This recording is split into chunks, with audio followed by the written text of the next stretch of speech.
Assalamualaikum warahmatullahi wabarakatuh. Jadi kami dari kelompok 2 akan mempresentasikan hasil kerja kelompok kami tentang penawaran untuk memenuhi proyek 4 dari Bapak Imam Awaludin dengan anggota saya Daviana Rahma, lalu Esa Pradita Ramadhani, Putri Riana Sari, dan Muhammad Ali Hasan Kasim. Nah, untuk poster yang pertama akan dijelaskan oleh saya, yaitu tentang produksi. Nah, pertama itu mengapa perusahaan muncul? Jadi, menurut Pindik, perusahaan muncul karena yang pertama ada efisiensi biaya, yang kedua ada koordinasi produksi, dan yang ketiga ada skala ekonomi. Nah, efisiensi biaya itu sendiri merupakan produksi dalam organisasi lebih mudah dibanding individu yaitu mengurangi biaya transaksi. Yang kedua, koordinasi produksi itu memudahkan pengaturan tenaga kerja mesin dan bahan baku. Dan yang ketiga, skala ekonomi, yaitu produksi besar bisa lebih efisien. Nah, intinya perusahaan memilih kombinasi input untuk memaksimalkan output atau meminimalkan biaya. Yang kedua itu adalah teknologi produksi. Teknologi produksi itu sendiri merupakan cara atau metode mengubah input menjadi output. Nah, yang ketiga ada fungsi produksi dengan model Q sama dengan fungsi KL. Yang dimana Q itu merupakan output, K yaitu capital, dan L itu labor atau tenaga kerja. Sekian. Selanjutnya, poster selanjutnya akan dijelaskan oleh Esa Pradita Ramadhani. Di poster kedua ada produksi dengan satu input variabel tenaga kerja. Jadi di sini kita hanya fokus pada satu faktor yang berubah, yaitu tenaga kerja L. Sementara faktor lain dianggap tetap. Output yang dihasilkan disebut Q atau quantity.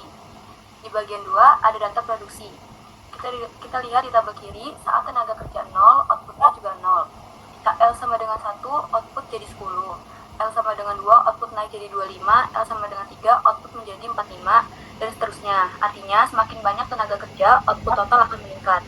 Di bagian ketiga ada kurva total produk. Di grafik ini terlihat hubungan antara tenaga kerja dan output total. Kurvanya naik terus tapi bentuknya mulai melandai setelah titik tertentu. Ini menunjukkan bahwa awalnya penambahan tenaga kerja sangat efektif, tapi lama-lama tambahan outputnya tidak sebesar sebelumnya.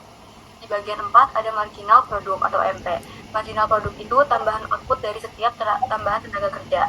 Contohnya dari L sama dengan 1 ke L sama dengan 2. Tambahan outputnya sama dengan 15. Jadi MP ini naik dulu lalu turun. Di bagian 5 ada penjelasan perilaku MP. Di awal MP meningkat karena tenaga kerja bisa bekerja lebih efektif. Mungkin karena pembagian tugas. Di bagian 6 ada kurva MP. Grafik ini menunjukkan naik sampai puncaknya di L sama dengan 3 setelah turun. Ini disebut diminishing marginal return. Kesimpulan dari poster ini, semakin banyak tenaga kerja ditambahkan, output total memang bertambah, tapi tambahan outputnya semakin kecil. Ini disebut hukum diminishing marginal returns. Selanjutnya di poster 3,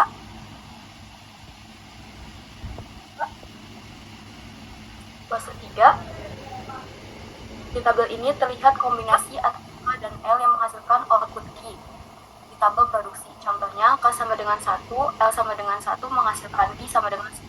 Di sini juga ada MPL atau tambahan output dari tenaga kerja dan MPK tambahan output dari kapital. Artinya kita bisa lihat seberapa besar kontribusi masing-masing input. Yang kedua ada isokwan. Isokwan adalah kurva yang menunjukkan kombinasi K dan L yang menghasilkan output yang sama. Contohnya Q sama dengan 18 kombinasi K sama dengan 1, L sama dengan 2, dan K sama dengan 3, L sama dengan 1 menghasilkan output yang sama. Yang ketiga ada MRTS, Marginal Rate of Technical Substitution, menunjukkan berapa banyak kapital yang dikurangi jika tenaga kerja ditambah tanpa mengubah output. Namun MRTS ini menurun semakin banyak tenaga kerja yang digunakan, semakin sulit menggantikan kapital, ini disebut diminishing MRTS. Lalu yang selanjutnya akan dilanjutkan oleh Daviana. Baik, saya akan menjelaskan poster yang keempat. Poster Cak. Oh dah. Nah, di poster yang keempat itu tentang skala hasil atau returns to scale. Nah, skala hasil di sini dibagi menjadi 3, yaitu skala hasil meningkat, skala hasil konstan, dan skala hasil menurun. Nah, skala hasil meningkat atau increasing returns to scale adalah dimana ketika output naik 2 kali, maka output akan naik lebih dari 2 kali. Nah, penyebabnya itu karena spesialisasi atau efisiensi produksi yang besar. Selanjutnya, skala hasil konstan atau constant returns to scale itu dimana ketika input naik 2 kali, maka output juga akan naik sebesar 2 kali juga. Nah, lalu yang ketiga itu ada skala hasil menurun atau decreasing returns to scale, di mana ketika output naik 2 kali, input naik 2 kali, maka outputnya itu naik tidak sebesar 2 kali atau output malah menurun. Nah, penyebabnya di sini itu karena manajemen sulit atau koordinasi kompleks. Nah, kesimpulannya skala hasil menunjukkan bagaimana proporsi output berubah ketika semua input ditingkatkan secara proporsional. Jenis skala hasil sangat dipengaruhi oleh faktor efisiensi dan manajemen organisasi. Next.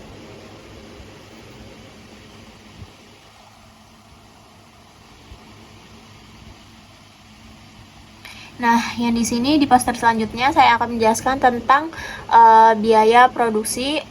Poin A, mengukur biaya. Nah, di sini ada 4 biaya, yaitu ada biaya akuntansi, biaya ekonomi, biaya oportunitas, dan biaya tertanam. Nah, biaya akuntansi itu apa? Di sini biaya akuntansi adalah seluruh biaya eksplisit real yang dikeluarkan perusahaan. Biaya ini mudah diukur dan tercatat. Contohnya itu biaya bahan baku, upah, sewa, listrik.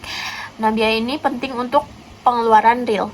Selanjutnya ada biaya ekonomi, yaitu seluruh biaya proses produksi, meliputi biaya eksplisit dan implisit. Nah, biaya ekonomi ini memberi gambaran lengkap pengorbanan sumber daya. Biaya implisit itu merupakan penggunaan aset sendiri. Selanjutnya itu ada biaya oportunitas atau opportunity cost, adalah nilai alternatif terbaik yang dikorbankan ketika pilihan diambil. Contohnya itu memilih satu usaha, maka ia akan kehilangan manfaat usaha lain. Yang terakhir itu ada biaya tertanam atau sunk cost, yaitu biaya masa lalu yang tidak relevan untuk keputusan masa kini. Nah, biaya sunk cost ini tidak dapat dipulihkan dan jangan dipengaruhi untuk keputusan depan. Intinya biaya tertanam atau sunk cost ini adalah biaya masa lalu yang tidak dapat dipulihkan untuk masa depan. Sekian, terima kasih. Selanjutnya akan dijelaskan oleh Putri Riana Sari. Baik, untuk selanjutnya poster yang ke-6 adalah analisis biaya produksi. Pada bagian pertama menampilkan data numerik dari unit output 0 hingga 10. Di sini dijelaskan bahwa biaya tetap atau fixed cost bersifat konstan pada angka 100, sementara biaya variabel meningkat seiring bertambahnya output. Poster ini juga menyatakan rumus-rumus kunci seperti TC sama dengan FC ditambah dengan variable cost. Untuk biaya total, marginal cost sama dengan delta quantity dibagi dengan delta total cost. Untuk biaya marginal dan ATC, Q dibagi dengan total cost. Untuk biaya total rata-rata. Grafik kurva biaya, visualisasi pada bagian kedua menunjukkan hubungan antara berbagai jenis biaya dalam bentuk grafik. Kurva biaya total rata-rata dan biaya variabel rata-rata digambarkan membentuk pola huruf U, sedangkan kurva biaya marginal terlibat naik tajam setelah melewati titik efisiensi tertentu. Kesimpulannya, bagian akhir menjelaskan fenomena ekonomi yang terjadi, yaitu biaya tetap rata-rata yang akan terus menurun jika output ditambah. Selain itu, ditegaskan bahwa biaya marginal akan memotong kurva AFC dan ATC pada titik terendahnya yang menandakan titik efisiensi titik teknis minimum. Peningkatan biaya setelah titik optimal tersebut mencerminkan berlakunya hukum hasil yang semakin menurun atau law of diminishing returns. Untuk poster yang terakhir,